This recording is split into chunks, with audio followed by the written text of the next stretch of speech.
사랑하는 온천제일교회 성도 여러분들 반갑습니다. 오늘은 재미있는 교리 강좌 네 번째 시간 되겠습니다. 조직신학으로는 세 번째 시간이 되겠는데요.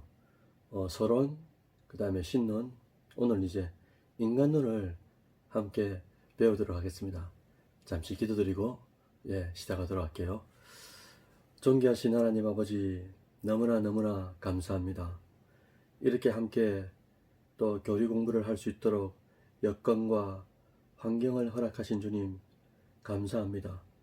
저희들 이렇게 잘 배워서 하나님 앞에 영광을 올려드릴 수 있는 삶의 예배자가 되어질 수 있도록 주님께서 함께하여 주옵소서. 오늘은 인간론에 대하여 배우게 되는데 이 배움을 통하여 또한 하나님 앞에 또 믿음으로 잘 세워지는 우리 각자가 되게 하시고 또한 우리 교회가 되게 하여 주셔서 하나님이 기뻐하시는 각각의 심령과 우리 온천제일교회가 되어질 수 있도록 주님 붙들어 주시옵소서. 예수님의 이름으로 기도드립니다. 아멘. 여러분들 반갑습니다. 오늘은 말씀드린 것처럼 이제 인간론입니다. 오늘 강의 순서는 이렇게 진행하려고 하는데요. 첫 번째로 이제 인간론에서 가장 이슈가 되는 7개의 질문을 제가 이제 소개해 드리겠습니다. 그리고 강의하면서 여러분들도 그 질문에 대한 대답이 무엇인지를 한번 찾아보시고 강의 끝나고 난 제일 마지막에 제가 이제 7개의 이슈가 되는 이 질문에 대해서 다시 정리해 드리도록 할게요. 두 번째는 우리 만화신학 이야기 있지 않습니까? 이 책, 이 본교재에 천사론에 대해서 나옵니다. 사실 이제 우리 장로교 이 조직신학 안에서는 천사론이 잘 안 나오거든요. 근데 오히려 여기에 나와 있기 때문에 배울 수 있는 기회가 되고 좋은 것 같고요. 그래서 천사론에 대해서 이 교재를 통해 가지고 제가 이제 압축해서 먼저 설명드리도록 하고, 그리고 이제 우리 교재 있지 않습니까? 강의안. 이 강의안으로 전체적으로는 이제 인간론을 이 강의안을 따라 설명을 드리면서 우리 이 만화책에 있는 이 만화책으로 또 설명을 곁들여 가지고 부연 설명을 하도록 하겠습니다. 먼저 인간론에서 최대 이슈가 되는 7개의 이 질문이 있는데요. 그게 뭐냐면 첫 번째는 인간이란 과연 어떤 존재인가 라는 겁니다. 두 번째는 인간이 다른 존재와 구별되는 점은 또 무엇인가 라는 거고요. 세 번째는 그럼 이 인간이 가지고 있는 이 영, 인간의 영은 어디서부터 시작되었는가? 인간의 영에 대한 기원에 대해서 이제 질문이 많습니다. 그리고 네 번째는 인간이라는 존재, 나는 누구냐? 또 준영이는 누구냐? 또 하진이는 누구냐? 누군가를 지칭할 때 인간, 나 자신은 누군가라는 거죠. 나 자신에 대해서 정확하게 알 수 있는 비결이 뭐냐? 라는 게 이제 질문입니다. 다섯 번째로 이제 그리고 죄란 무엇이고 그 죄에 대한 특징을 또 질문한 경우가 많이 있었어요. 여섯 번째는 이 자범죄와 원죄, 죄의 종류에는 두 가지가 있지 않습니까? 자범죄와 원죄가 있는데 이 죄들을 없애는 비결이 무엇인가? 그걸 이제 질문해 주셨고, 또 일곱 번째는 어떻게 아담의 죄가 나의 죄가 될 수 있느냐? 내가 아담하고 전혀 상관이 없는데 그분이 지은 죄가 나에게도 왜 영향을 미치느냐? 그럴 수 있는 것이냐? 라는 이 일곱 번째 질문이 가장 궁금하고 인간론에서 가장 이슈가 되는 질문이었습니다. 지금부터는 이 강의안 말고 이 만화책 있죠? 만화책을 이제 살펴보실 텐데 제가 요약을 해가지고 천사론에 대해서 제가 설명드리겠습니다. 여기에 이제 이 만화책에는 세 개의 챕터로 이제 구성이 되어 있거든요. 첫 번째는 천사는 어떤 존재인가 라는 겁니다. 천사는 어떤 존재인가? 페이지 82페이지 보시면 나와 있습니다. 천사론 해가지고 이제 나와 있는데요. 천사는 어떤 존재인가? 첫 번째는 영적인 존재이면서 피조물이다 라는 게 이제 제일 중요하죠. 두 번째는 구원받은 자를 섬기는 존재인데 이 구원받은 자를 섬기는 존재지 이 경배나 찬양을 받을 존재가 아니다라는 것, 이게 중요하죠. 천사는 어떤 존재라고요? 하나님이 지으신 영적 존재고 피조물이다. 뿐만 아니라 예, 구원받은 자를 섬기라고 창조된 존재이면서 단 경배와 찬양을 받을 존재는 아니다라는 겁니다. 그러면 이 82페이지에 천사론에서 그럼 천사는 어떤 종류가 있는가 이렇게 나옵니다. 여러분 천사에는 이 책에는 이제 네 가지가 나오거든요. 뭐가 나오냐면 미가엘, 이 영어로 말하면 마이클이라 그러죠. 미가엘, 마이클. 이 천사장으로서 전쟁할 때 이제 전투하는 천사를 말하죠. 두 번째는 가브리엘입니다. 마리아나 요셉에게 나타났던 천사 있죠. 그리고 하나님의 이 의미 하나님의 소식들을 전해주는 자, 전달하는 천사가 바로 이제 가브리엘이고, 세 번째는 그룹입니다. 하나님의 보좌를 수호하는 자, 그리고 또 이 낙원의 입구를 지키고 있는 천사, 또 속죄서 위에 또 존재하고 있는 천사가 이제 그룹이 되는 거고, 네 번째는 스랍이라고 있습니다. 스랍은 하나님을 이제 수종 드는 자, 그리고 하나님을 찬양하는 동시에 하나님과 사람을 화목케 하는 천사, 이게 이제 이 스랍이 되는 거죠. 또 하나가 더 있긴 한데요. 여러분들 아시는 바와 같이 이제 루시엘이라고 있었습니다. 루시엘은 이 찬양을 하는 천사였거든요. 근데 루시엘이 뭐로 바뀝니까?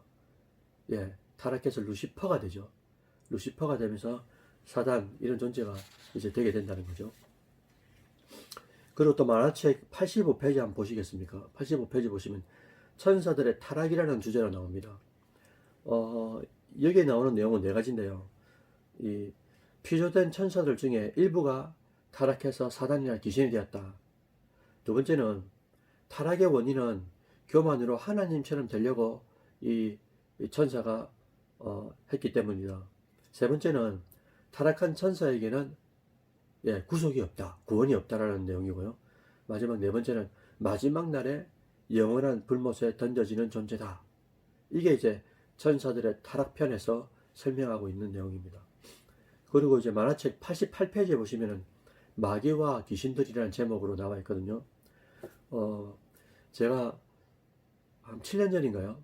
그때 청년부하고 고등부를 섬기고 있었는데 다대포에서 이 고등부 아이들하고 이제 봉사활동을 간다고 장애인 시설에 이제 가고 있었습니다. 근데 이제 가는 중에 이 고등부 임원 중에 한 친구가 뭐라고 했냐면요.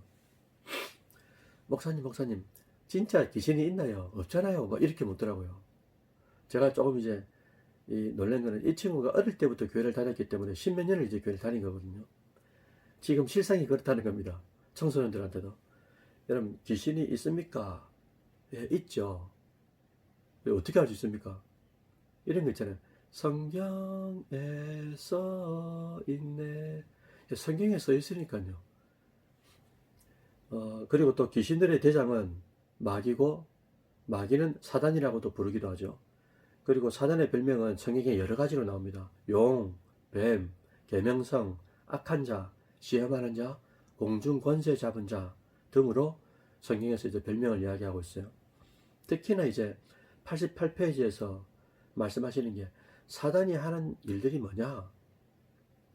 그러면서 쭉 이제 나열하고 있는 것들이 있는데 읽어드리면 이렇습니다. 요약하면 육체와 정신의 질병을 가져오는 존재다. 그리고 거짓말을 하게 한다. 그리고 더러운 생각, 말, 행동을 하게 하는 거고, 또 죄를 짓도록 시험하는 자가 또 마귀고, 또 진리를 믿지 못하도록 계속적으로 우리를 이제 유혹하는 존재라는 거죠.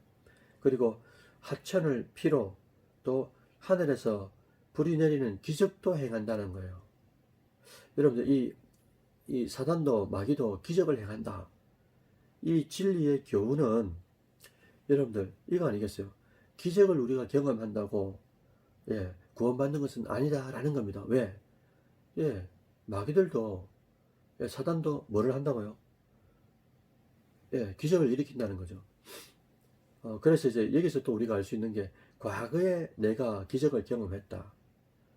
뭐 이런 것들이 지금 현 시점에서 그것이 혹이라도 겸손한 이 가운데서 나타나면 좋은데, 혹 이제 현재와 관계없이 과거의 형으로 돼가지고 나의 자랑만 되면은 이게 이제 또 문제가 된다는 것이죠. 과거의 기적의 경험, 이게 현재에 무슨 영향이 있느냐? 좋은 은혜가 되어가지고 감격스러운 발전된 믿음이 되면 좋은데, 예, 지금은 믿음이 없으면서 과거의 기적만 계속 이제 경험한 것을 소환시킨다면은, 예, 그것처럼 아픈 일이 없다는 겁니다. 그리고 또 마귀는 광명한 천사로 가장해가지고, 예, 자기를 믿게 만드는 그런 존재다 라는 것을, 예, 만화책 88페이지 이후에 계속적으로 이제 설명하고 있다는 거죠. 그리고 마지막으로 사단의 존재를 아는 우리가 어떻게 해야 되는가 라는 것을 좀 말씀드리고 싶은데요. 당연하죠. 사단은 실존한다. 그리고 이 마귀들은 우리에게 끊임없이 죄를 짓도록 만드는데, 그래서 우리가 해야 될 일은, 예, 아브라함과 마리아처럼 늘 깨어 있어야 되죠. 그리고, 예, 순종할 마음을 가지고, 예, 있어야 된다는 겁니다. 두 번째는 제가 이 말씀을 꼭 드리고 싶었는데요. 예, 디아크리세이스라고 합니다. 디아크리세이스. 이게 무슨 말이냐면요. 이게 분별이란 뜻입니다. 이 시대지만에 지금 같은 이 현 시점에서 우리가 반드시 가져야 되는 게 뭐냐? 예, 분별력이라는 거죠. 왜? 여러분 계시록에 보시면 이 사단도 하늘에서 불을 떨어뜨린다고 그랬어요. 그리고 이 출애굽 때도 나일강을 뭐로 만듭니까? 예, 피로 만들기도 하고 막대기를 뱀으로 만들기도 하고 막 그렇게 한다는 거죠. 그러니까 이것이 진짜 하나님께로부터 비롯된 기적이냐 미라클이냐 아니면 마귀로부터 온 것이냐라는 것에 대하여 우리가 현혹되는 게 아니고 더욱더, 예, 디아크리세이스, 분별할 수 있는 그런 능력. 그래서 우리가 성령의 은사 9가지를 이야기할 때도 뭡니까? 지혜의 말씀과 지식의 말씀과 믿음과 능력과 각종 방언함과 이런 쭉 하면서 마지막에, 예, 분별이 나오죠. 수많은 은사가 있어도 그 은사가 은사 되도록 하는 것은 뭐냐? 예, 분별입니다. 분별이 안 되면 그게 어디서부터 비롯됐는지 누구로부터 비롯됐는지 모르기 때문에 반드시 이 시대지말에 어지러울 때에, 예, 우리에게는, 예, 디아크리세이스, 분별이 반드시 있어야 된다는 거죠. 그래서 우리가 구해야 될 것, 하나님 주의 성령을 통하여 분별할 수 있는, 예, 그런 존재가 되게 해 주셔서 하나님 것을 하나님 것으로, 예, 아닌 것은 아닌 것으로 분별하여 선한 길을 갈 수 있도록 붙들어 주시옵소서. 자꾸 이제 우리가 기도해야 할 제목 같아요. 자, 여러분들 지금부터는 조직신학 세 번째 파트인 인간론을 함께 이제 공부했으면 좋겠습니다. 먼저 여기 보이는 이제 도표 보이지 않습니까? 이 도표를 한번 쭉 보십시오. 이게 오늘 배울 이제 전체 내용이거든요. 그래서 강의안을 참고하셔가지고 강의안 순서대로 이제 제가 설명을 드릴 테니까 이 강의안을 참고하셔가지고 쭉 따라가시면 되겠습니다. 인간론은 여러분들 세 단어로 구성되어 있어요. 창조, 타락, 구속입니다. 그런데 왜 인간론을 논할 때, 설명할 때 왜 이 세 단어로 구성이 되어야 하느냐 라고 질문할 수 있잖아요. 이렇게 설명하면 됩니다. 여러분, 첫 번째 단어가 창조죠. 여러분, 창조를 대입시키면 이 온 우주에 엄청난 많이 있습니다. 존재가, 창조된 존재들이. 동물도 그렇고요, 식물도 그렇고, 뭐 인간도 그렇고, 천사도 그렇고요. 예, 우주 만물에 창조된 존재들이 너무나 많아요. 그 다음 단어가 창조 다음에 뭡니까? 네, 타락입니다. 여러분들, 창조된 존재들 중에 타락한 존재가 누가 있습니까? 한번 맞춰보시죠. 네, 타락한 존재는 딱 두 종류밖에 없습니다. 인간과 그리고 뭐죠? 예, 타락한 천사. 천사들 중에서도, 예, 타락한 천사가 있잖아요. 예, 두 종류입니다. 그러니까 타락한 천사와 인간밖에 없다. 타락이 적용되는 존재가. 근데 이제 관건이 마지막 단어예요. 창조, 타락, 구속인데 이 구속에 적용되는 존재는 누구냐 라고 말을 할 때 인간밖에 없다는 거예요. 예, 창조, 타락, 구속 이 세 단어에, 예, 부합되는 존재는 인간밖에 없다는 겁니다. 그래서 그러면 왜 타락한 천사는 왜 구속이나 구원을 받을 수가 없느냐 라고, 예, 학생들이 물으면 여러분 뭐라고 대답하면 되겠어요? 이 설명의 핵심은 이거죠. 하나님의 형상이라는 단어입니다. 예, 여기에서 해답을 찾을 수가 있죠. 그러면 하나님의 형상이라고 말을 하는, 예, 이마고 데이라는 이 단어는 어떤 의미냐? 예, 이때 말하는 형상이라는 단어는 닮았다라는 의미입니다. 말 그대로. 이 닮았다는 말은 우리 눈에 보이는 가시적인 것이 닮았다는 것, 외형이 닮았다는 게 아니고요. 예, 내면적인 요소를 말씀하시는 거죠. 오직 하나님이 가지고 있는 성품과 인간이 닮았다라는 것이고 또 영원한 존재로 닮았다라는 것입니다. 그러나 하나님의 형상이 인간의 죄로 인하여 어떻게 됐습니까? 어떻게 됐을까요? 하나님의 형상이 인간의 죄를 지었잖아요. 죄를 지음으로써 하나님의 형상이 없어지는 겁니까? 아니면 어떻게 됐을까요? 예, 타락한 이 인간이 원래 가지고 있던 창조 때의 모습, 하나님의 형상을 가지고 있었지만 타락을 인하여 없어진 게 아니고요. 이 하나님의 형상이 예, 이 변형되는 겁니다. 왜곡되는 겁니다. 이 칼빈의 말을 빌리면 죄로 인해서 삐뚤어졌다라고 이제 표현을 하셨어요. 죄로 인해서 왜곡된 하나님의 형상을 그럼 어떻게 우리가 회복하느냐라는 질문을 받았을 때에 이렇게 대답하면 되는 거죠. 죄로 인하여 타락을 통해서 하나님의 형상이 왜곡되고 변형되고 삐뚤어졌는데 그 왜곡된 형상을 예수 그리스도라는 하나님의 본체를 믿음을 통해서 하나님의 형상을 회복하게 된다라는 게 엄청나게 중요한 진리입니다. 그래서 하나님의 형상에 대한 완성은 언제냐? 라고 물으면은 예수님께서 세컨드 커밍, 재림하실 때 완성된다라고 말할 수 있다는 것이죠. 그래서 지금부터는 창조, 타락, 구속을 인간 눈에서 다루고 있는 세 단어라고 말씀드렸죠. 첫 번째 이제 창조에 대해서, 창조와 인간, 창조된 인간에 대해서 이제 본격적으로 살펴보려고 합니다.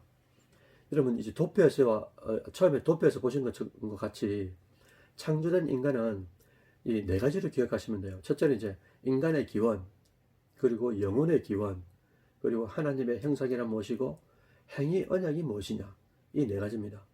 제가 뭐라 그랬죠? 인간의 기원, 영혼의 기원, 하나님의 형상, 행위 언약, 이 네 가지거든요. 이게 창조의 인간과 관련되어 있다. 그래서 첫 번째로 인간의 기원이 뭐냐, 어떻게 되느냐, 만화책 94페이지 한번 보십시오. 거기에 쭉 설명하고 있거든요. 핵심을 뽑아보면은 네 가지로 요약할 수 있습니다. 인간의 기원은 첫 번째로 하나님이 직접 창조하셨다. 두 번째는 하나님의 형상으로 창조하셨다. 세 번째는 피조계의 왕으로 인간을 창조하셨다. 네 번째는 하나님께서 인간을 창조하실 때 영혼과 육체로 창조하셨다. 라고 이제 기록하고 있다는 겁니다. 이제 만화책 저 뒤에 넘어가셔가지고 97페이지에 보시면 제가 금방 그랬죠. 인간을 이분법으로 창조하셨다 그랬죠. 영혼과 육체 이 두 가지로 이분법으로 창조하셨다고 말씀하셨지만은 만화책에 보시면 97페이지에 이분법뿐만 아니라 영과 혼과 육, 그래서 삼분법으로도 설명하는 성경 구조도 있습니다. 여기서 이제 97페이지 이후에 보시면은 또 독특한 이제 설명이 있는데요. 그게 뭐냐니까 세 가지죠. 영이 다시 살아나는 것을 뭐라고 하느냐, 그리고 육이 다시 살아나는 것을 뭐라고 하느냐, 그리고 혼이 다시 살아나는 것을 뭐라고 하느냐, 이렇게 질문을 했습니다. 여러분 한번 대답해 보십시오. 영이 다시 살아나는 것을 중생 혹은 거듭남이라고 그러죠.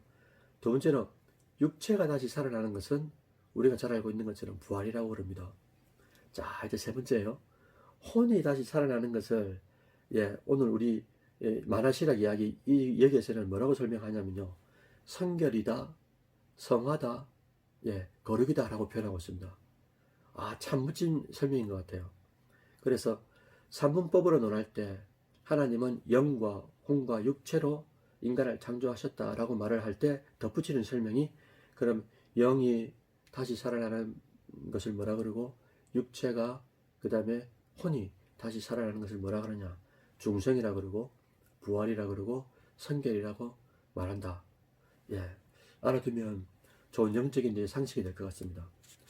이제 두 번째로 영혼의 기원인데요. 우리의 영혼, 각각의 심령 속에 있는 이 우리 영혼은 어떻게 기원이 되었느냐. 만화책 100페이지에 보시면은 세 가지로 설명하고 있습니다. 그런데 이제 너무 재밌는 게 이 우리 그 만화 신학 이야기 이 책을 쓰신 분이 누구냐니까 선결교단의 총장이셨거든요. 그러니까 우리는 장로교단이잖아요. 근데 선결교단에서 책을 썼기 때문에 이 부분에서 우리 교단하고 약간 다른 게 있어요. 뭐냐면 살펴보면은 어, 영혼의 기원이 세 가지로 구분합니다. 첫째는 영혼 선제설입니다. 이 선제설이란 말은 육체가 생기기 이전에 이미 영혼이 어딘가에 존재하고 있다가 육체가 생성되었을 때 육체 안으로 영혼이 들어온다는 거죠. 그래서 선제, 먼저 존재한다는 말 아닙니까? 그래서 이 이론을 펼친 분이 누구냐니까 플라톤이라는 이제 철학자죠. 두 번째로 영혼 유전설입니다. 영혼 유전설이라는 말은 부모로부터 몸과 영혼을 유전받는다라는 이론인데 우리가 보고 있는 이 책에서는 이게 영혼 유전설이 맞다라고 설명을 하고 있는데 우리 장로교에서는 영혼 기원이 어디냐라고 말할 때는 아닙니다. 세 번째 영혼 창조설을 이야기하죠. 왜 그러느냐 하면요. 만약에 부모 유전설을 말을 하게 되면은 여러분 생각해 보십시오. 아담으로부터 내려오면은 죽어 있는 상태에서 우리가 아기가 태어나는 게 맞습니다. 영혼이. 그런데 만약에 부모님이 믿었잖아요. 예수를 믿고 거듭난 영이에요. 살아난 영이에요. 그런데 유전이 된단 말은 그러면 살아난 부모로부터 영혼으로부터 유전이 되면 어떻게 된단 말입니까? 살아서 태어난단 말입니까? 죽어서 태어난단 말입니까? 이게 이제 애매하단 말이죠. 그래서 우리 장로교에서 말하고 있는 영혼 기원설은 영혼 창조설을 이제 밑바탕을 두고 있습니다. 각 개인의 영혼은 하나님께서 직접 창조하신다라는 이론인데 그럼 언제 창조하시느냐? 어느 시점에 창조하시느냐라고 물으면 일반적으로 정자와 난자가 만나가지고 잉태되는 순간 있죠. 그때를 이제 시점으로 잡아서 하나님께서 지금도 창조 사역을 하신다. 뭐냐? 특히나 인간 영혼을 창조하시고 창조하시는 시점인 잉태되는 그 순간에 하나님께서 각각의 육체에 넣으신다. 이렇게 이제 설명을 한다는 거죠. 세 번째로 하나님의 형상으로 창조한다 라는 겁니다. 창조와 인간에 대해서 설명할 때 세 번째는 하나님의 형상으로 창조되는데 여러분들 형상이라는 것이 뭐라고 말씀드렸습니까? 히브리어로 이 체렘이라 그러거든요. 이 체렘은 닮았다라는 표현입니다. 내적인 부분, 눈에 보이는 가시적인 부분이 아니고 내적인 부분이 닮았다라는 의미인데 인간이 이제 하나님의 형상대로 지음받았다라는 것은 또 다른 말로 설명하면 하나님처럼 영원한 존재로 지음받았다라는 표현으로 바꿀 수도 있다는 겁니다. 네 번째로 이제 인간은 행위 언약의 존재로 창조되었다라는 겁니다. 여러분들 행위 언약이 뭘까요? 인류의 대표자가 되는 아담이 하나님 말씀에 순종을 요구하는 계약이잖아요. 그래서 창세기 2장 17절에 뭐라고 기록하셨습니까? 선악을 알게 하는 나무의 실과를 먹는 날에는 네가 정령 반드시 기필코 죽는다라고 말씀하셨잖아요. 이게 행위 언약이죠. 안 먹으면 영원히 살고 먹으면 영벌에 처하게 되는 게. 그래서 아담이 이제 하나님과 행위 언약을 체결하신 이유는 뭐냐? 아담에게 주어진 이 자유의지가 있지 않습니까? 이렇게도 할 수 있고 저렇게도 할 수 있고 저렇게도 할 수 있고 이렇게도 할 수 있는 진짜 자유, 이런 의지가 사람에게 있었는데 하나님께서 원하신 것은 이 자유의지를 가지고 하나님을 닮은 이 자유의지를 가지고 어떻게 해요? 선악과를 먹지 않는 것. 다른 말로 하면 하나님이 원하시는 선을 선택해서 하나님 앞에 인격적인 영광을 돌려드리는 것. 이걸 이제 하나님께서 원하셨던 거죠.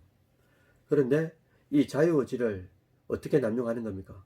마귀의 유혹을 통하여서 하나님처럼 되고 싶은 그런 욕망 때문에 자유의지를 잘못 선택하게 만드는 그런 이제 불상사를 낳게 되었고 결국에는 이제 이 행위 언약이 이제 깨지게 되는 거죠. 그래서 이 행위 언약의 내용을 살펴보면은 이 계약의 당사자는 삼위 하나님과 인류의 대표자가 되는 아담이 맞습니다. 삼위 하나님과 아담과의 체결한 거죠. 그리고 이 계약의 약속은 뭐냐면요. 영생을 주겠다는 겁니다. 아까 보셨죠? 창세기 2장 17절에 네, 선악을 알게 하는 나무의 실과를 먹지 않으면 영생이고 먹으면 죽는다는 거죠. 그런데 이 행위, 언약, 이 계약을 위반하게 될 때는 당연히 이제 사망이 찾아오게 된다 라고 이제 말씀하셨다는 겁니다. 그래서 금방 이제 죽음에 대해서, 사망에 대해서 말씀드렸는데요. 성경에서 말하는 죽음에는 세 가지가 있습니다. 그래서 우리 만화책 120페이지에 보면 정확하게 설명하고 있거든요. 육체적 사망이 있고, 두 번째는 영적인 사망이 있고, 세 번째는 영원한 사망이 있습니다. 육체적 사망이라는 것은 우리가 잘 알고 있는 것처럼 영혼과 육체가 분리되는 것, 이걸 이제 육체적 사망이라고 말을 하죠. 두 번째, 영적인 사망이라는 것은 하나님과의 관계성이 끊어지는 것, 하나님과의 이제 분리되는 상태를 영적인 이 사망, 죽음이라 그러고, 영원한 죽음이라는 것은 영혼과 육체가 어디에요? 지옥불에서 영원토록 멸망당하는 것, 그걸 이제 영원한 죽음이다, 이렇게 말한다는 겁니다. 그래서 창세기 2장 17절에 아까 말씀드린 것처럼 아담이 선악과를 먹으면 정령 죽으리라 라고 말씀하셨지 않습니까? 근데 실제로 아담이 선악과를 먹었습니다. 죽었습니까? 예, 죽었어요. 아담의 육체는 살았지만은 아담이 가지고 있는 이 아담의 영, 하와의 영, 각각의 영은 죽었죠. 그런데 하나님이 희한하게도 아담의 육체, 하와의 육체는 살려주십니다. 죽는다고 하셨는데 육체는 살려주셨어요. 이걸 뭐라 그랬냐면요, 이걸 은혜라고 하는 거예요. 왜냐? 하나님께서 육체를 살려주셔가지고 다시금 회복할 기회를 주시기 위해서 육체를 살려주신 거죠. 지금도 우리 곁에는 여러분들 영혼이 죽은 상태에서 육체로 살아가는 사람들이 너무나 많습니다. 우리 주변에, 직장에서도, 혹 가정에서도 말이죠. 혹 모르겠습니다. 교회 안에도 그럴 수도 있어요. 엄청나게 많은 불신자가 있고 영혼이 죽은 상태에서 육체로만 살다가 결국에는 육체가 죽는 순간에 영벌에 처해져 가지고 영원한 지옥불에서 불타는 존재들이 너무나 많이 있는데, 지금도 우리 곁에 육체가 살아있다라는 말은 뭐를 의미한다는 말입니까? 당연하죠. 예수님을 믿고 회복할 수 있는, 중생할 수 있는 기회가 있다는 거예요. 지금 육체가 살아있다는 이 이유는, 이것은 바로 예수를 믿고 회복할 수 있는 기회가 있다라는 것. 그래서 우리가 지금 가져야 될 의미는 뭐냐면요, 저 사람이 살아있다라는 말은 지금은 안 믿지만은 예수를 믿어가지고 다시금 중생할 수 있는 존재다, 천국 갈 수 있는 존재다라는 가능성을 내포하고 있다는 것이죠. 그래서 우리가 어떤 인간을 보고 어떤 극악한 죄를 보더라도 살아있다는 그 결론만 두고 볼 때에는 저 영혼도 지금 부르짖고 있다는 거죠. 지옥불에서 부르짖고 있다는 그 영적인 의미를 우리가 간파를 하고 그들에게도 복음 전파를 해야 된다는 이 절절한 이 갈망이라 그럴까요? 하나님의 소원이라 그럴까요? 그것이 거듭난 상태에서 살아가는, 영적으로 살아난 상태에서 육체도 살아있는 우리가 가져야 될 깨달음이 아닐까, 그런 생각을 하게 됩니다. 자, 이제 지금부터는 두 번째죠. 창조 끝났습니다. 두 번째 단어 타락으로 넘어가는데요. 타락한 인간에 대해서 이제 살펴보려고 합니다. 여기서도 네 가지를 기억해 주시면 되는데요. 죄의 기원, 그리고 죄의 결과, 그리고 죄의 특성, 그리고 죄의 구분, 요 네 가지거든요. 이 네 가지를 기억해 주시면 되는데, 첫 번째는 만화책 103페이지 한번 보시겠습니까? 인간의 타락이라는 소주제로 이제 설명하고 계신데, 죄의 기원을 이제 설명하고 있습니다. 제가 우리 온천제일교회 와가지고 섬기면서 이 기원이라는 단어를 볼 때마다 한 사람이 생각이 나요. 우리 청년부에 이제 이 선배들이나 후배들한테, 또 동료들한테 진짜 포주기를 잘하는 청년이 한 분 계세요.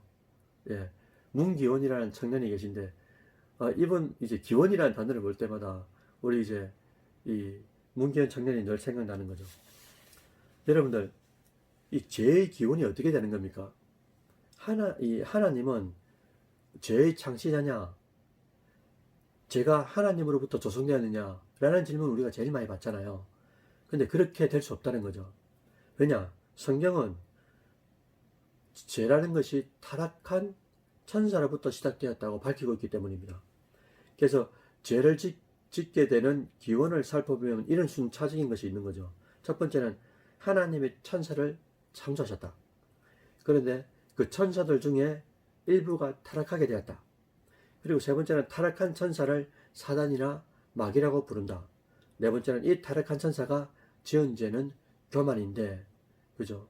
그래서 유다서 1장 6절에 뭐라고 기록하고 있습니까? 자기 지위를 지키지 아니하고 자기 처소를 떠난 자, 이게 이제 마귀다, 사단이라고 표현하고 있거든요. 이게 교만이라고 말을 합니다. 그러니까 유다서 1장 6절을 우리가 생각하면서 교만이 무엇이냐라고 물으면은 성경 그대로 설명하면 자기 지위를 지키지 못하는 것이 교만인 거죠. 금방 유다서 1장 6절에 말씀하셨잖아요. 그리고 자기가 있어야 될 그 자리를 잊지 못하고 자기 처소를 떠나는 것을 교만이다 말을 한다. 왜? 마귀가 최초 죄를 지었대. 그런 형태로 죄를 지었기 때문인 거죠. 결국 이 타락한 천사인 마귀가 아담과 하와를 유혹한 것이 죄의 기원이 되었다는 거죠. 이렇게 죄를 지은 아담과 하와는 어떻게 되는 겁니까? 그래서 이제 죄의 결과가 드러나게 되는 거죠. 만화책 106페이지에 보시면은 타락의 결과, 죄의 결과가 이제 설명하고 있습니다. 여러분들, 죄의 결과를 통해서 제일 먼저는 아까 창세기 2장 17절 말씀처럼 뭐가 찾아왔다고요? 영적인 죽음이 제일 먼저 찾아왔죠. 그래서 이 영적인 죽음은 어디로 넘어가냐면요, 하나님의 형상을 잃어버리게 됩니다. 창조하실 때의 하나님의 형상이 있죠. 이 형상을 잃어버리게 되는 거죠. 그리고 두 번째는 영적인 죽음 이후에 그다음 무슨 죽음이 찾아옵니까? 육체적인 죽음도 모든 인류에게 도래하게 되었다라는 거죠. 그래서 아담의 죄는 대표성의 원리에 의하여 전 인류에게 죄를 전가하게 된다라는 건데, 여기서 중요한 진리가 하나 드러납니다. 뭐냐면요, 첫 아담은 죄의 전가로 인해서 모든 사람을 죄인을 만들죠. 그런데 둘째 아담이라고 일컫고 있는 예수 그리스도를 통해서 예수님이 가지고 있는 의 있죠. 의라는 것은 죄가 없다는 표현 아닙니까? 그러니까 모든 하나님의 계명의 말씀에 100% 다 순종하신 이 예수님이 가지고 있는 이 의가 예수를 믿음을 통하여 예수가 나의 구원자입니다라는 이 믿음을 통해서 의의 전가가 일어난다는 거예요. 첫 아담은 죄의 전가를 일으키고 둘째 아담은 의의 전가를 일으킨다는 겁니다. 그러면 지금 말하고 있는 이 죄라는 것이 뭐냐? 라고 이제 이야기할 때 만화책 112페이지 한번 보십시오. 그게 이제 죄의 개념에 대해서 쫙 설명하시는데 뭐라고 되냐면요, 하마르티아라고 합니다. 히브리어로 하마르티아 혹은 하말티아 이렇게 표현하는데, 우리가 이제 이 목적을 두고 이 활을 당겨 가지고 관역을 맞추잖아요. 근데 관역에서 벗어나는 것, 이걸 이제 죄라고 하죠. 더 구체적으로 말씀드리면 관역이 있는데, 목적한 바가 있는데 이 목적한 관역으로부터 부족하거나 빗나가거나 방향성이 틀린 것을 죄라고 한단 말입니다. 하마르티아라고 말을 한다는 거죠. 그래서 하나님의 창조의 목적이 아닌 다른 방법으로 살아가는 것, 이 모든 것을 죄라고 말한다는 거예요. 그러니까 하나님의 창조의 목적은 지금도 하나님 말씀대로 사는 거잖아요. 성경대로 사는 건데, 성경 이외의 방법과 방향을 잡는 것은 다 죄가 된다는 거죠. 그래서 구체적으로 말씀드리면 죄라는 것은 성경대로 살지 않는 게 죄고, 믿음으로 하지 않는 게 죄고, 또 선이 무엇인지 하나님의 말씀과 의도가 무엇인지를 알면서도 그렇게 살지 않는 게 성경에서는 죄다라고 설명하고 있다는 겁니다. 그래서 또 넘어가 보면 이제 죄의 특성을 두 가지를 설명하고 있는데요. 만화책 115페이지 한번 보십시오. 그것을 이제 같이 곁들여 가지고 보시면은 만화책 115페이지에 이런 대목이 나옵니다. 이 한 아이가 아버지한테 질문을 하는 거예요.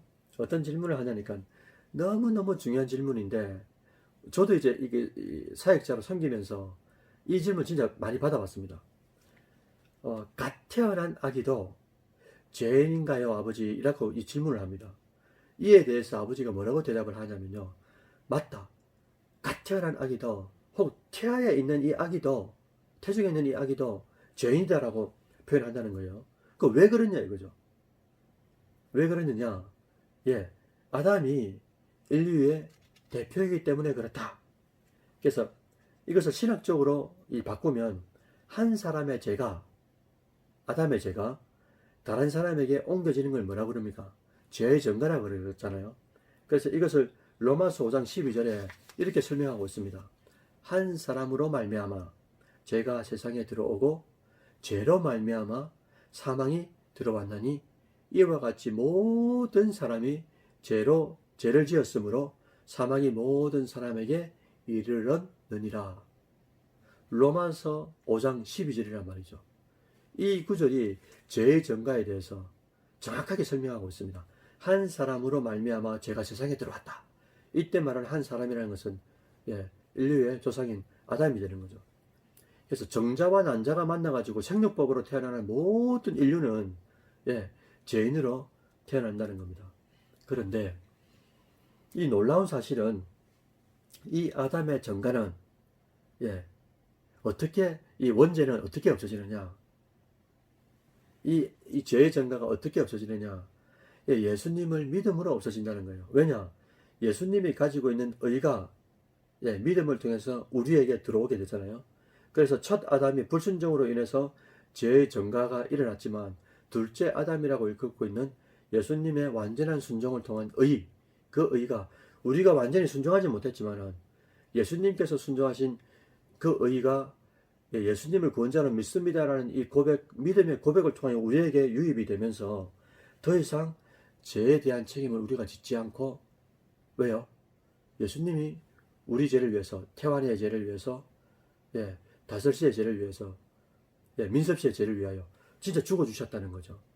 그래서 우리의 죄값 때문에 완전한 대속물이 되어주셔가지고 죽음으로 대속물로 치러주셨기 때문에 우리는 죄값을 치르지 않아도 된다는 것이죠. 그래서 죄의 전가라는 이 단어 어떤 의미고 어떻게 다시금 의의 전가가 이루어지게 되는가 라는 것을 너무나 중요한 내용을 이제 설명드렸습니다. 그리고 또 이제 죄의 결과에 있어서 네 번째죠. 죄의 구분입니다. 이게 이제 이 만화책 102페이지에 나오거든요. 죄의 종류에는 두 가지잖아요. 원죄와 자범죄가 있습니다. 오리지널 신이라 그리고 액츄얼 신이라 그러죠. 실제적인 죄. 원죄는 뭐냐? 첫 번째는 이제 아담이 지은 죄죠. 그리고 최초의 죄를 말합니다. 두 번째는 이 모든 사람에게 전염되는 죄를 말하죠. 그래서 모든 사람이 태어날 때 뭐로 태어난다고 말씀드렸습니까? 죄인으로 태어나는 이유가 이 아담이 지은 이 원죄가 유입되고 유전되기 때문에 그렇다는 거죠. 그리고 세 번째는 이 원죄는 자범죄의 원인이 되기도 한다라는 겁니다.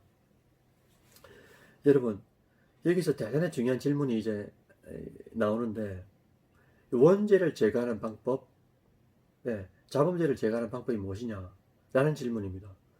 여러분, 먼저 이 원죄를 제거하는 방법은 간단합니다. 예수를 구원자로 믿는 이 믿음으로 원죄는 자연스럽게 없어지죠. 왜? 예수님의 의가 우리 안에 들어오기 때문에 그렇습니다. 두 번째는 자범죄는 어떻게 없어지느냐? 여러분들 어떻게 없어지죠? 예수 그리스도의 보혈을 믿음으로 보혈을 통해서 우리 죄가 깨끗이 씻김 받게 되는 거죠. 그래서 이제 이 원죄를 살펴봤습니다. 두 번째 자범죄인데요. 원죄의 영향을 받아가지고 인간 스스로가 짓게 되는 범죄 행위를 자범죄라 그러잖아요. 그런데 원죄와 자범죄를 비교해서 설명드리면 이렇게 됩니다. 원죄는 하나예요. 한 번입니다. 한 번.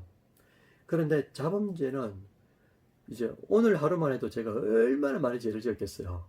눈으로, 생각으로, 마음으로, 또 행동으로 알고 짓는 죄, 모르고 짓는 죄 전부 다 죄인데 죄만 이제 이 나이를 하면 얼마나 많겠습니까? 그래서 원죄는 한 번이지만 자범죄는 진짜 많다는 거죠. 그리고 이 자범죄는 원죄보다도 죄책이 더 크다라는 것을 성경은 우리에게 설명하고 있습니다. 여러분들 지금까지 이제 두 번째 파트였던 타락에 대해서 설명드렸어요. 그러니까 창조, 타락, 그 다음에 이제 마지막 남은 게 뭡니까? 구속이잖아요. 구속. 지금부터는 마지막으로 구속에 대해서 살펴보려고 합니다. 먼저 이제 우리가 구속에 대하여 살펴보기 전에 알고 넘어가야 될 진리가 있는데요. 성경에서 자주 등장하잖아요. 대속, 구속, 속죄, 속건제 이야기할 때 이 속자라는 의미입니다. 이 속자라는 의미는 여러분들 이 제의적인 의미인데요. 제사를 드릴 때 쓰는 보통 용어인데 바친다는 의미입니다. 바친다. 그래서 대속이라는 말은 뭡니까? 대신 바친다는 말이죠. 구속은요, 구원을 위하여 바친다. 속죄는요, 죄를 위하여 바친다. 이런 거라는 것이죠. 그래서 속자가 나오면 바친다라는 말이다. 그래서 예수님께서 우리의 대속물이 되셨다라는 말은 뭡니까? 내 죄를 위하여 대신 바쳐진 제물이 됐다. 제물이라는 말은 하나님이 받으시는 것을 말하잖아요. 짐승이 아니고 제물이라는 것은 하나님이 흠량하시는 것을 말하기 때문에 대속물이라는 말은 내 죄를 실제적으로 가져가셔가지고 하나님이 받으시는 제물이 되셨다. 대속, 바쳐진 제물이 되셨다라는 의미가 된다는 거죠.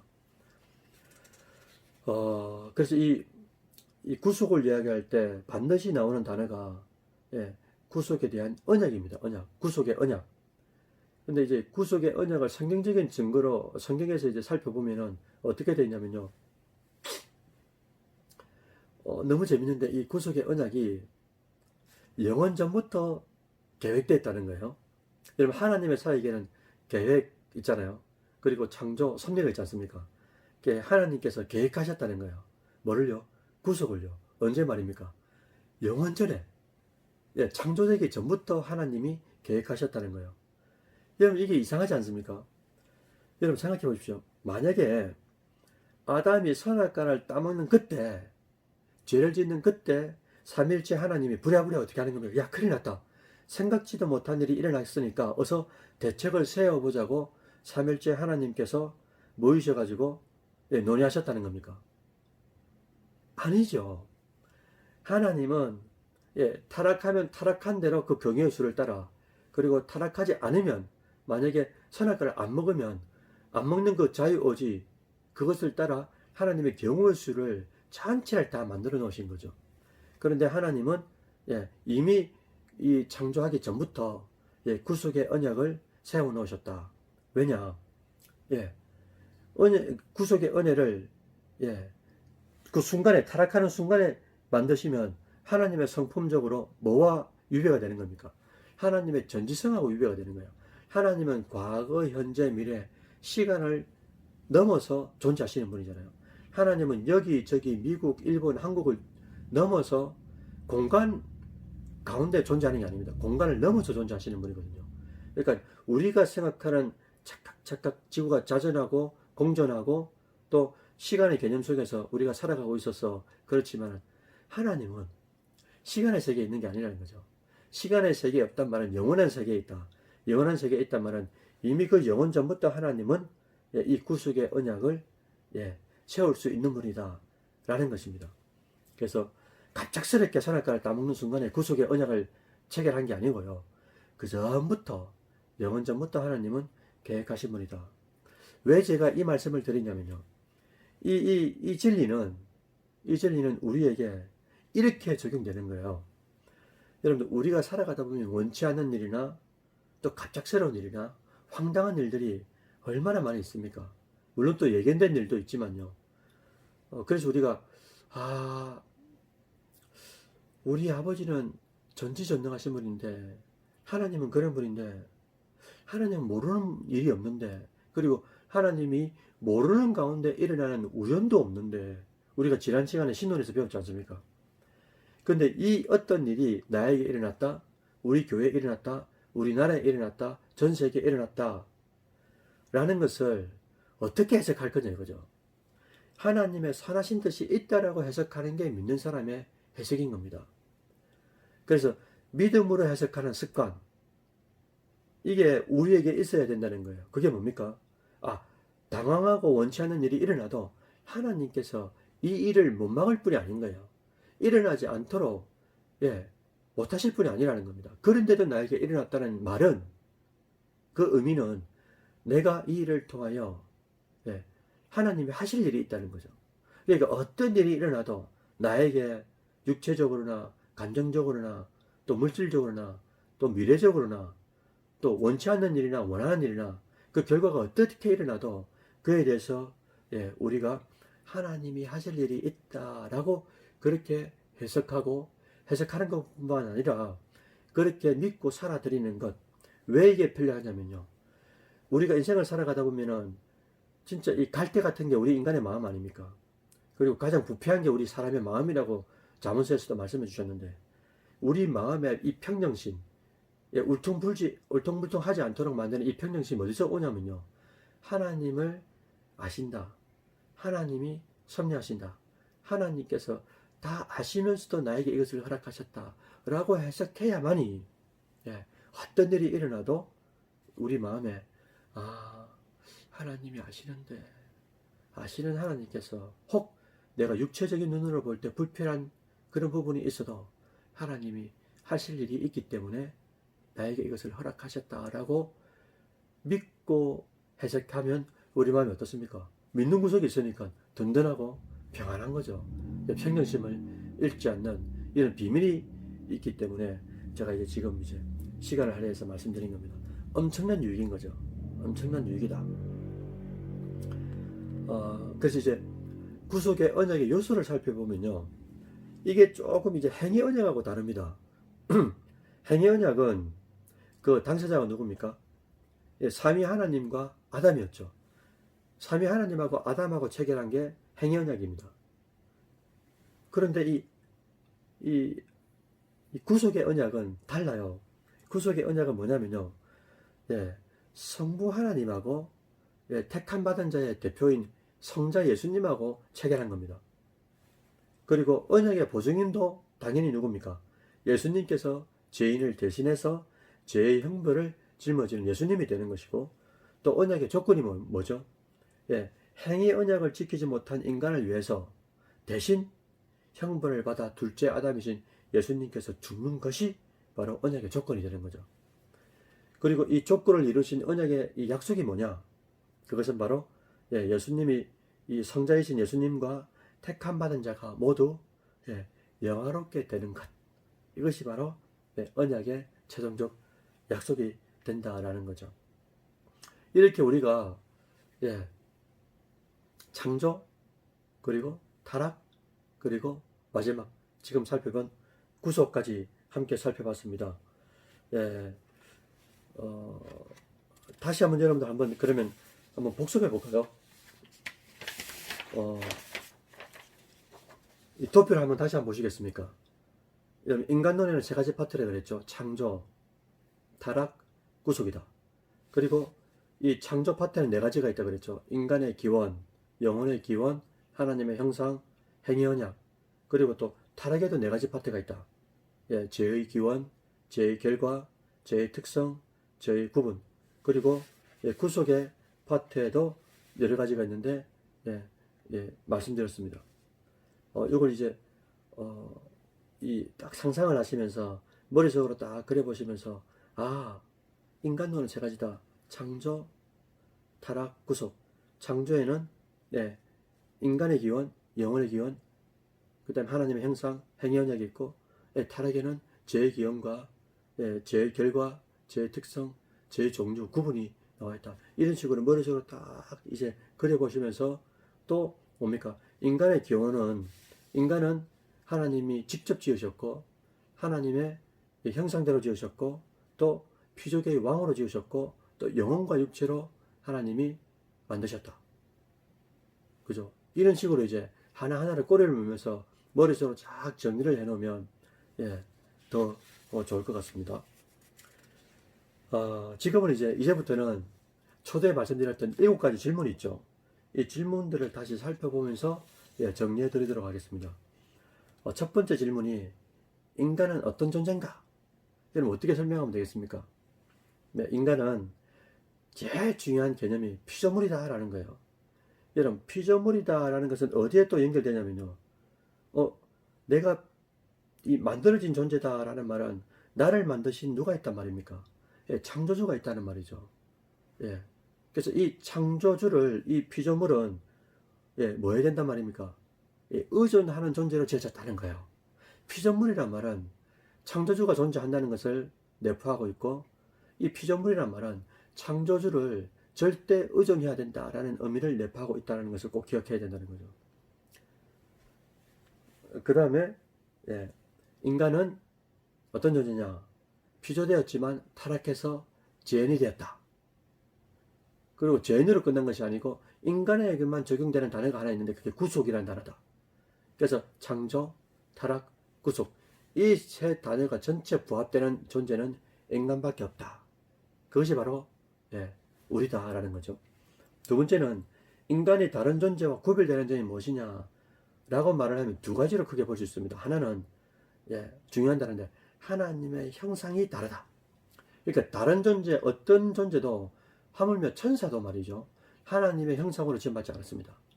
근데 인간만 유독 하나님의 형상으로 지음받은 것이 구별되는 존재고, 두 번째는, 예, 이 구원을 받는다는 거죠.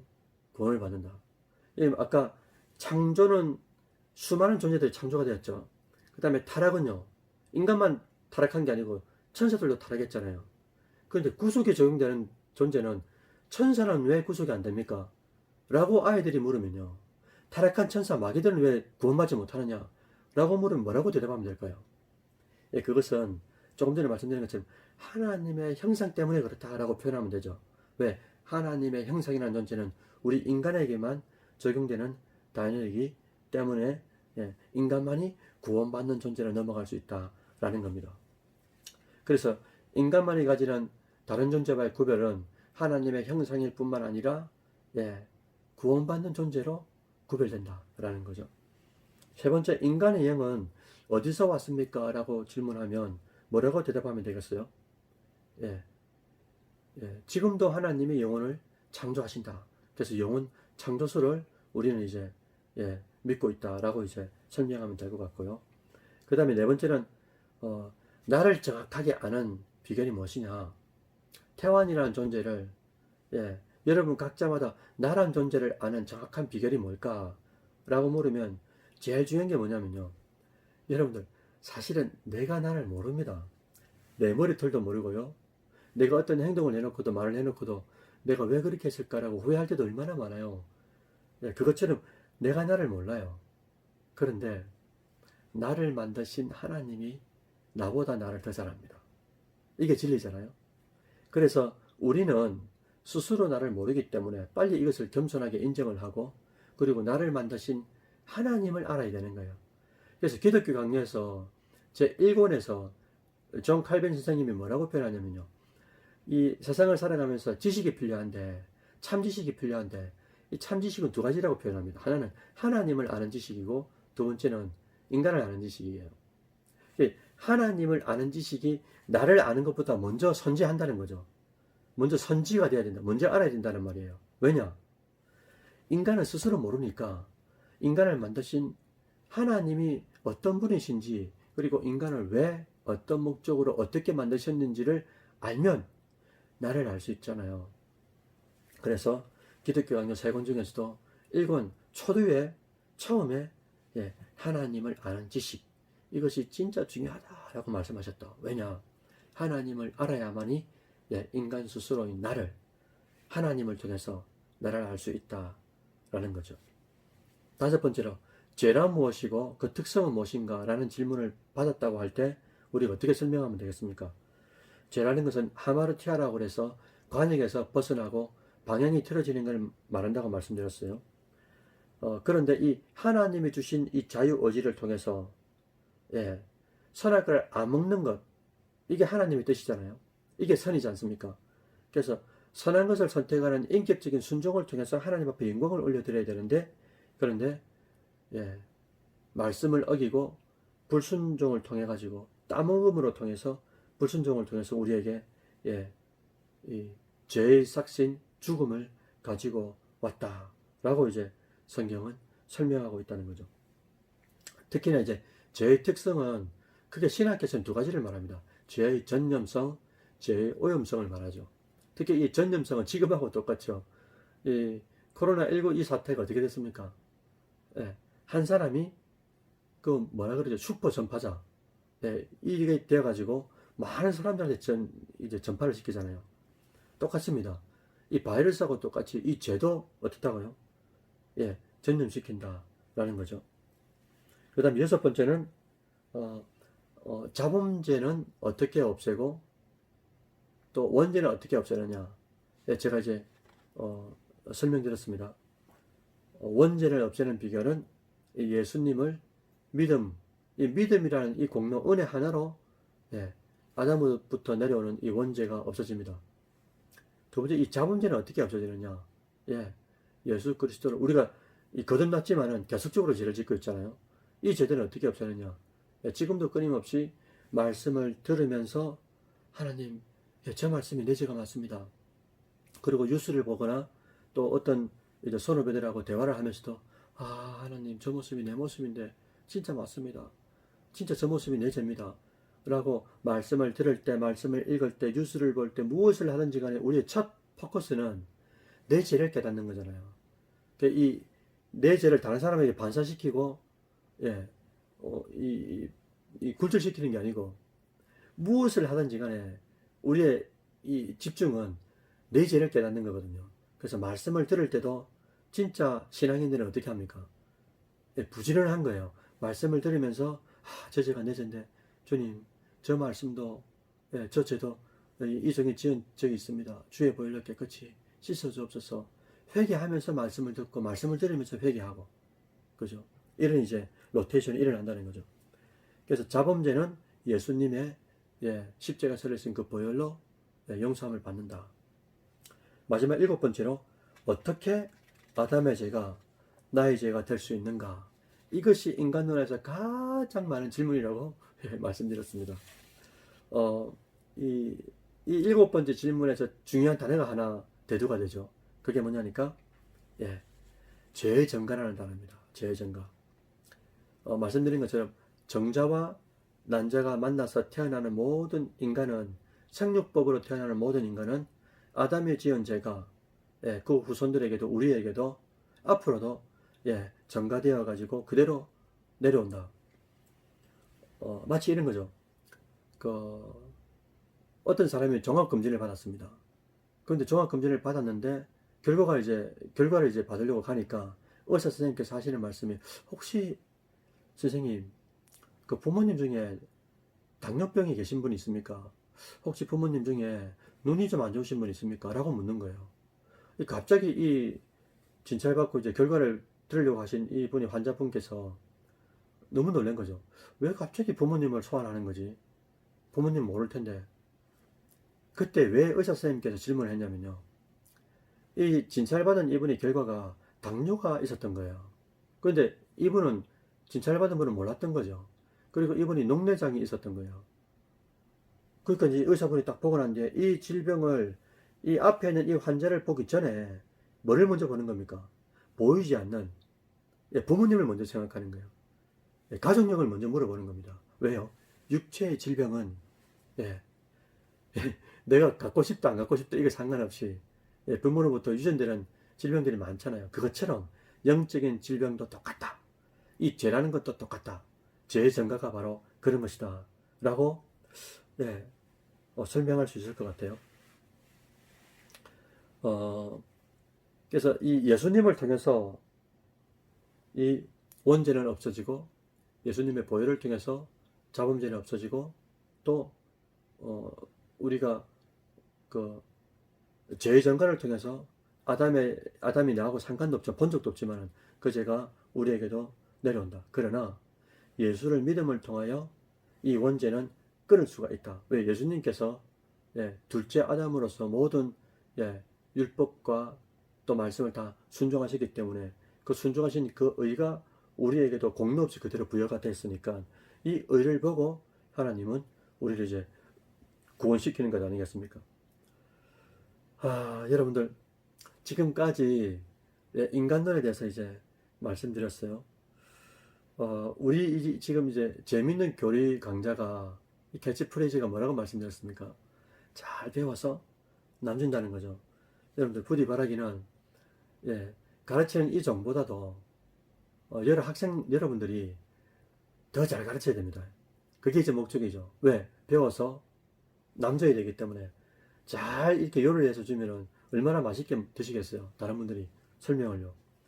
그래서 아무쪼록 여러분들 오늘 강의는 끝났습니다. 이제 숙제가 있는데요. 숙제가 뭐냐입니까? 첫 번째는 이제 오늘 배운 인간론 있죠. 우리 이 책도 그렇고 그리고 우리가 이제 보고 있는 이 교재도 강의안도 같이 보시면서 예, 제가 이제 설명드렸던 그 설명 내용들을 여러분들 더 잘할 수 있도록 더 잘 가르칠 수 있도록 예, 눈을 감아도 다 이렇게 생각이 날 수 있도록 그래서 3-3은 뭡니까? 9라고 외우지 않고 계산하지 않아도 바로 튀어나올 수 있도록 그렇게 준비하시면 예, 복습을 하시란 말이죠. 복습을 해주시고 두 번째 숙제는 만화책 여기 보시면 123페이지부터 145페이지 기독론이 나옵니다. 이제 그리스도에 대해서 우리가 배우게 되는데 이것을 이제 100번에 한번 읽어보십시오. 요건 짧으니까 내용은 사실 이제 다뤄야 될 내용들이 기독론에 엄청나게 많습니다. 근데 이 만화책에는 짧게 이제 집중적으로 이제 요약을 해놨거든요. 그리고 세 번째 숙제는 이 강의안 보시면은 12페이지부터 15페이지까지 기독론에 대해서 축약해가지고 요약해서 이제 설명을 해놨습니다. 이것도 함께 보시면서 기독론을 또 예습해 주시면 다음 주에 이제 함께 공부하게 될 때에 예습하고 공부하는 거하고 전혀 모르는 가운데 듣는 거하고 또 다르잖아요. 예습하면은 예습하는 중에 또 자기 각자마다 깨닫는 게 있고 또 적을 게 있는데 그죠? 그러면서 그렇게 깨달을 수도 있구나라는 덤의 은혜가 많이 있습니다. 근데 이게 준비되지 않은 상태에서 그대로 받기만 하면은 그 받는 것도 다 받는 것도 어렵지만은 깨달음이 좀 적은 거죠. 아무쪼록 여러분들 너무 감사합니다. 하여튼 오늘로서 이제 4주차가 끝나게 됐는데 이제 인간론이 끝나게 됐습니다. 이제 기독론, 그 다음에 구원론, 이제 교회론, 종말론 이제 그러면서 이제 조직신학 7개 파트는 다 끝이 나게 되는데 끝난 이후에 제가 또 선물을 준비하고 있습니다. 우리가 12주라고 말씀하셨기 때문에 8주 만에 조직신학을 끝내놓고요. 그 다음에 남아있는 5주는 제가 지금 이제 준비하면서 선물을 준비하고 있거든요. 여러분 기대해 주시기 바랍니다. 오늘 이것으로서 인간론 강의를 마치도록 할게요. 제가 잠시 기도드리고 마무리하도록 하겠습니다. 존귀하신 하나님 아버지 너무나 감사합니다. 죄밖에 없는 저희들을 예수님을 통해서 하나님의 형상을 다시금 회복하게 하시고 또한 하나님을 더욱더 알아갈 수 있는 이런 공부의 시간을 주시니 너무나 감사합니다. 살아계신 아버지, 저희들은 예수 그리스도의 100% 공론을 통하여 거듭난 영혼이 되었지만 지금 우리 가족들 가운데 우리 지인들과 친척들과 또는 우리 직장 또 캠퍼스 가운데 많은 사람들이 영혼이 죽어 있는 상태에서 지옥불을 향하여 달려가는 심령들이 너무나 많습니다. 존귀하신 아버지, 저희들 먼저 믿게 하시고 깨닫게 하셔서 정말 가치가 무엇인지를 알게 하셨는데 우리가 돈 버는 목적, 직장을 주신 목적, 또한 사람을 만나는 목적, 모든 목적들이 영혼 구원에 있을 수 있도록 주님께서 붙잡아 주시고 또한 볼 수도 없고 들을 수도 없는 영혼의 부르짖음을 하나님께서 연결을 열어주셔서 듣게 하시고 그 절절한 소리를 들으므로 전하지 않고는 견딜 수 없는 저희들 되게 하여 주셔서 하나님 앞에 영광의 자녀들이 되어질 수 있도록 주님께서 함께하여 주옵소서. 한 주간 동안도 눈동자처럼 지켜주시고 어떤 일이 있어도 하나님께서 아신다. 하나님께서 지키신다. 하나님이 보호하신다는 하나님의 섭리로 해석하면서 남은 생애를 살아갈 수 있는 모든 온천제일교회 권속들 되어질 수 있도록 주님께서 함께하여 주옵소서. 예수님의 이름으로 기도드립니다. 아멘. 여러분들 감사합니다. 수고하셨습니다.